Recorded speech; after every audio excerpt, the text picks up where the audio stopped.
السلام عليكم ورحمة الله وبركاته. ازيكم يا حبايب قلبي، عاملين ايه؟ يا رب تكونوا بخير.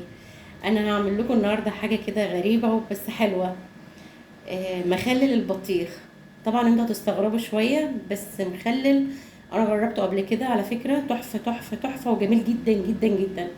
يعني بعد ما تاكلوا البطيخ استغلوه برضو. تمام. هنقشر الطبقة الخضراء دي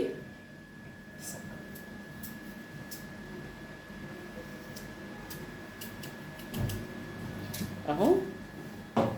تمام.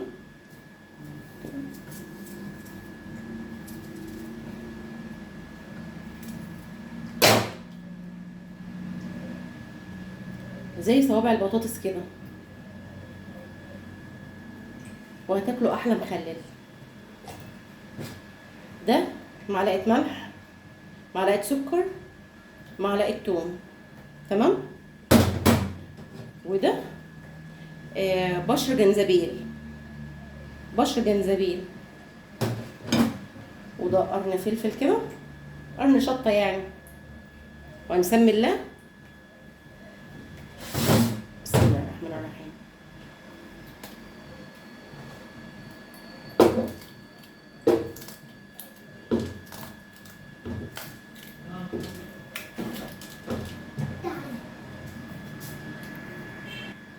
ده يا حبيبي اهو. هنحط بعد ما حطيت قرن الشطه في تحت كده، هنزل عليهم بقى بالملح والسكر والثوم. بسم الله الرحمن الرحيم.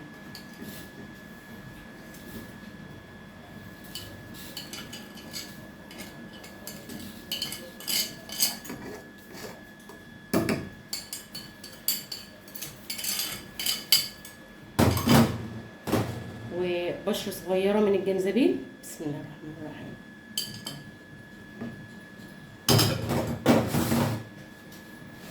وانزل عليهم بقى بالماء السخنة. بسم الله الرحمن الرحيم.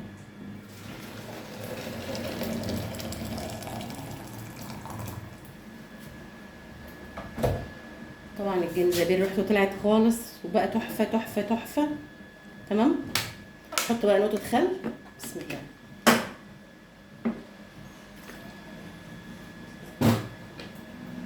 يبقى كده عرفنا احنا حطينا ايه. واهو يا حبايبي عموما بعد ما نقلته، هو انا عملت غلطه بس معاكم ان انا حطيته في بالميه السخنه، حطيت في البرطمان على طول، فنقلته لغايه بس الميه ما تهدى كده وهنقله في البرطمان تاني. وطبعا انتوا عارفين انا حطيت ايه. وده اهو.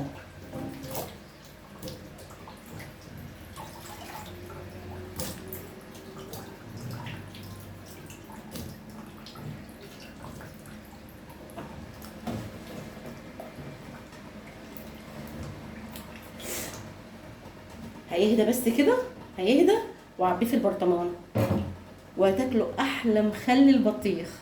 بصراحه تحفه تحفه تحفه وطعمه جميل جدا جدا، وحاجه سهله كده وبسيطه، ومن نوع المخللات الجميل جدا ومفيد على فكره.